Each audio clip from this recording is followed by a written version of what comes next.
สบายดีพี่น้องสบายดีพี่น้องทุกคนนะจ๊ะสบายดีก่อนเลยพี่น้องกะ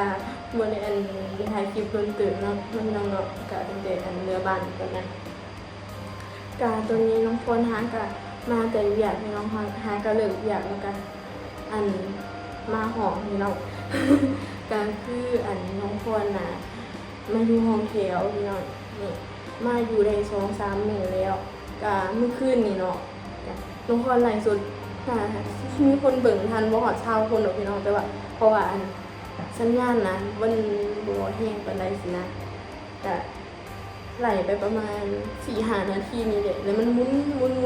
ติวๆอยู่สินะสัญญาณบ่ได้แล้วก็น้องพลก็เลยบ่ได้ไลฟ์ต่อก็ว่าสิไลฟ์แล้วก็อัน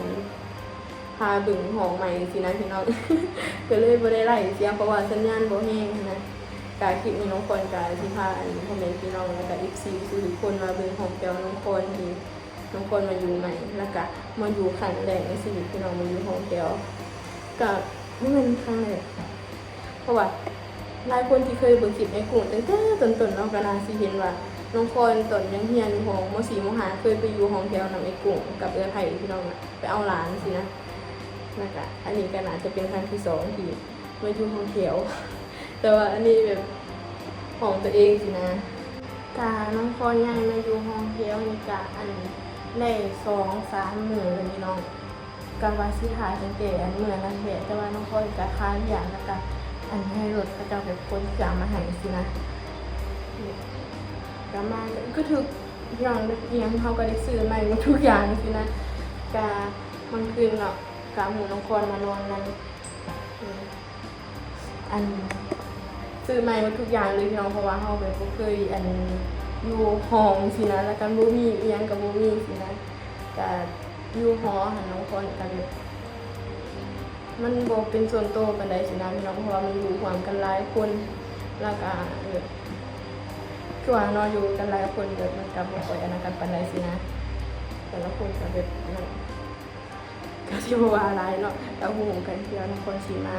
รีวิวห้องให้เบิ่งพี่น้องห้องแถวที่น้องพลอยู่ว่าราคามันเท่าใดนะคะเป็นจังได๋เด้อสิพาพี่น้องพ่อแม่พี่น้องมาเบิ่งน้อง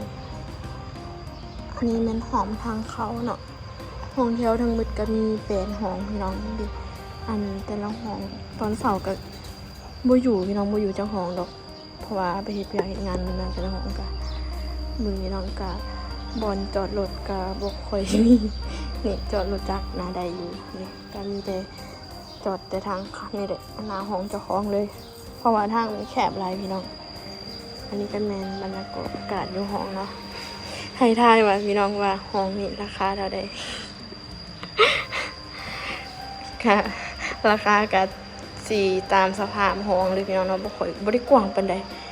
เนี่ยน้อยๆตู้เย็นนี้น้องคนก็ซื้อใหม่พี่น้องจิ๋วมากเบิ่งพากันซื้ออันมื้อนั้นมันพากันซื้อสินค้ามากินอันฉลองห้องใหม่ว่าซั่น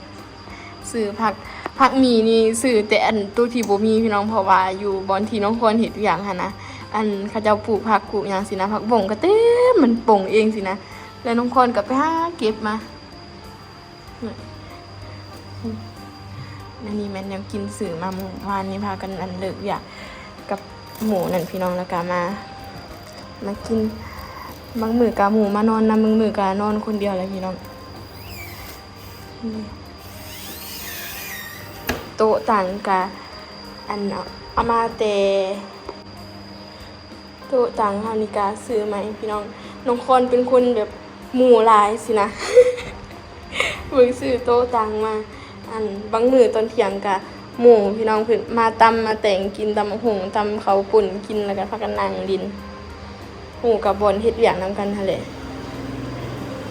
พัดลมอีหยังนี่ก็เอามาแต่หอเบิดรถจักร ญาติอีแม่มาแต่บ้านพี่น้องรถจักรอยู่เฮือนนั่นแหละอยู่บ้านที่น้องคนใส่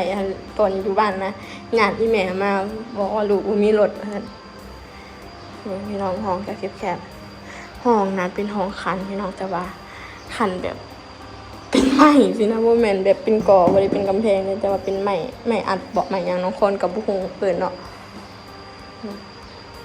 ห หากระเลิกอยากมาพี่น้องเอ้ยซาอยู่บ่มีหดเวลาสิเมียนพี่น้องเอ้ยตื่นแต่เช้าแล้วก็ไปเวียกเพราะว่าอันห้องนี่ก็อยากว่าไกลเติบจากบ่อนที่น้องคนเฮ็ดเวียกเนาะแต่ว่ามันก็คันว่าไปแต่เช้ารถมันก็บ่ติดสินะตื่นมาแล้วก็ปุ๊บๆปั๊บๆลวกหมี่ลวกหยังกินแล้วก็ไปเวียกเลยอันนี้แม่นสภาพห้องโอ้ยมันอยู่มาหาอะไรพี่น้องเอ้ยบ่ได้เมียนโอ้ยบ่จักถุงยังยานี่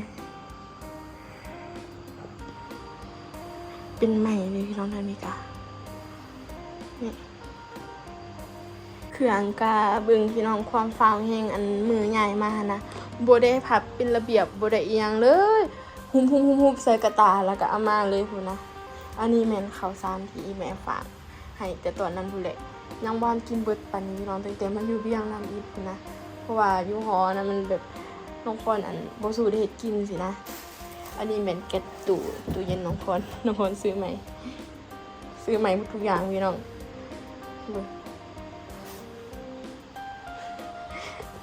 ประตูก็เป็นใหม่พี่น้องเป็นใหม่อย่างว่าแบบมันบางๆค่ะนะเป็นแหวนอีแม่เพิ่นก็ฮู้ว่าน้องคนมาอยู่อันห้องแถวพี่น้องเพิ่นก็ตำแจ่วตำอีหยังให้พี่น้องคนที่ว่าที่เพิ่นอยู่ตู้ตำแจ่วตำหยังฝากมาให้แล้วก็มีอันหยังเกาะอัวพอหวานค่ะนะเพิ่นน้องคนอันเว้ากับเพิ่นแต่ตอนนั้นแล้วว่าอันสิอยู่ห้องแถวสินะเพิ่นฮู้แล้วก็อัวนะเพิ่นเอาไว้ให้น้องคนว่าซั่นคันไปอยู่ห้องแถวแล้วแม่สิฝากให้แล้วเพิ่นก็ฝากมาให้พี่น้องหากลับไปเอาจังได๋นี่แล้วก็ทางในนะแจ่วบองเพิ่นเฮ็ดอันนี้บางนั้นหมูน้องคนซื้อมาเมื่อคืนนี่ยังบ่ได้กินปานนี้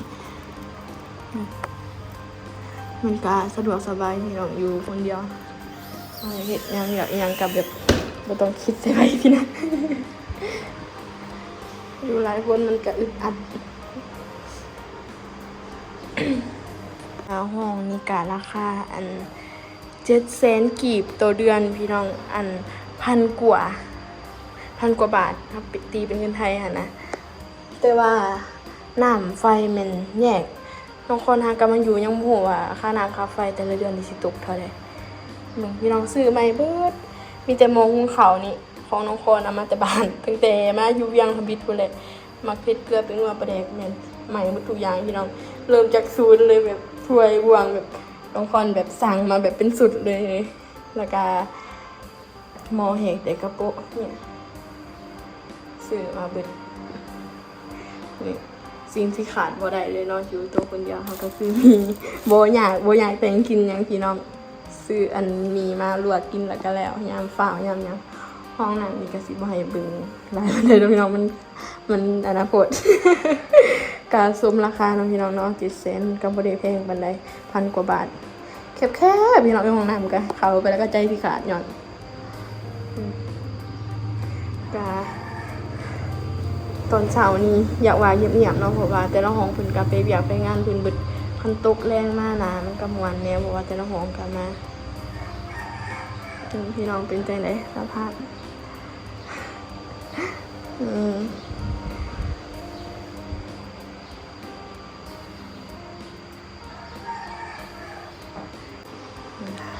อันสายไฟดอกไฟอีหยังเฮาอันให้เพิ่นมาต่อให้ใหม่เบิดพี่น้องเพราะว่าอันเข้ามานะมีแต่อันนี่แหละมีแต่บอนนี้บอนเดียวบอนเสียบไฟอ่ะนะแล้วก็ดอกไฟก็มีแต่ดอกเดียวที่แรกนั้นติดอยู่พี่นี่แต่มันบ่อยากหุงปานใดแบบมันบ่ทั่วถึงสินะทุกคนก็เลยให้เพิ่นใหญ่อันมาอยู่ทางกลางนี่เพิ่นเดี๋ยวคนสิเปิดนี่เด้เวลาเปิดไฟ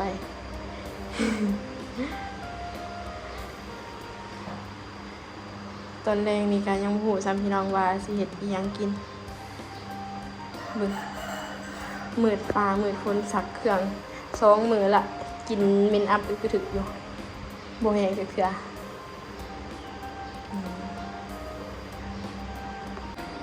เป็นจังได๋พี่น้องของน้องคอนโอเคอยู่บ่ก็สำหรับน้องคอนแล้วก็โอเคเนาะพี่น้องเนาะเพราะว่าเฮาก็บ่ได้แบบอยู่เป็นครอบครัวบ่ได้อยู่อันแบบหลายคนสินะเฮาอยู่แบบคนเดียวสินะแล้วมันน้อยแต่เฮาก็อยู่ได้สินะ มันจะเป็นห้องเขาเลยพี่น้องเขาไปบ่เป็นตะหยานแล้วก็บ่เปรียวไปแล้วเพราะว่ามันอยู่ในชุมชนแบบงานคนตลาดสินะก็มีน้องคนก็ไปเฮ็ดอันไปพักเสามาเลิกเวียกพี่น้องฟ้าวมาแล้วก็ไปเฮ็ดใบพักเสาหาก็แล้วนี่แล้วก็มาห้องก็คือแบบอยู่หอหาเนาะเฮาแบบมันบ่เป็นส่วนตัวสินะพี่น้องอยากเฮ็ดคลิปบ่อยากอันเฮ็ดนั่นเฮ็ดนี่แต่อยู่แต่งกินมันก็แบบบ่คักปานใดวันอยู่หลายคนเฮ็ดหยังก็เกรงใจจังซี่นะเสียงดังเสียงหยังก็มีปากเสียงกันนี่นั่นนี่สินะก็บอกกับอีแม่แล้วทีแรกอีแม่เพิ่นก็ย้านไปพี่น้องแบบลูกสาวบ่เคยอยู่คนเดียวสินะแบบอยู่เป็นห้องแบบนี้น้องบอลก็อันโทรซื่อมันว่าขึ้นมาอยู่น้ำลูกในนั้นนี่สินะ แต่เพิ่นก็ยังขายเครื่องแล้วก็ปลูกมันอยู่บ้านพี่น้องหายามเรียนผักแล้วก็แล้วอย่างแล้วยังคนก็ว่าสิเอาแม่เฮ็ดขึ้นมาอยู่นำเรายังว่ามีผู้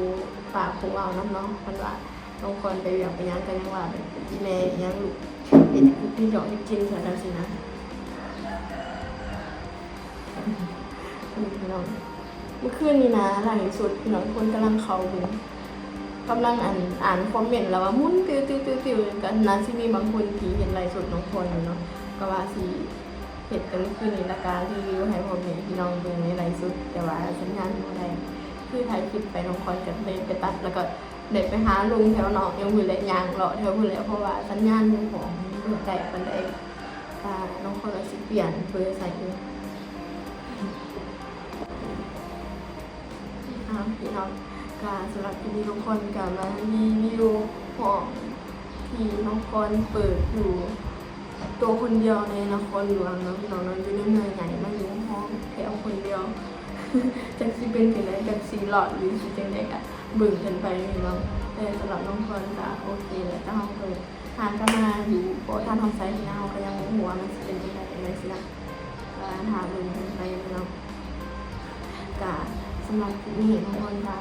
รีวิวให้เบิ่งแต่ทำนี้เด้อพี่น้องเด้อก็ฝากติดตามแล้วก็ให้กำลังใจน้องคนเด้อพี่น้อง ผู้หญิงอยู่ตัวคนเดียวอยู่นครหรือว่าพี่น้องอยู่ในห้องสินะห้องแถวบ่เคยจ้าจะได้พี่น้องอยู่คนเดียวแบบนี้นะก็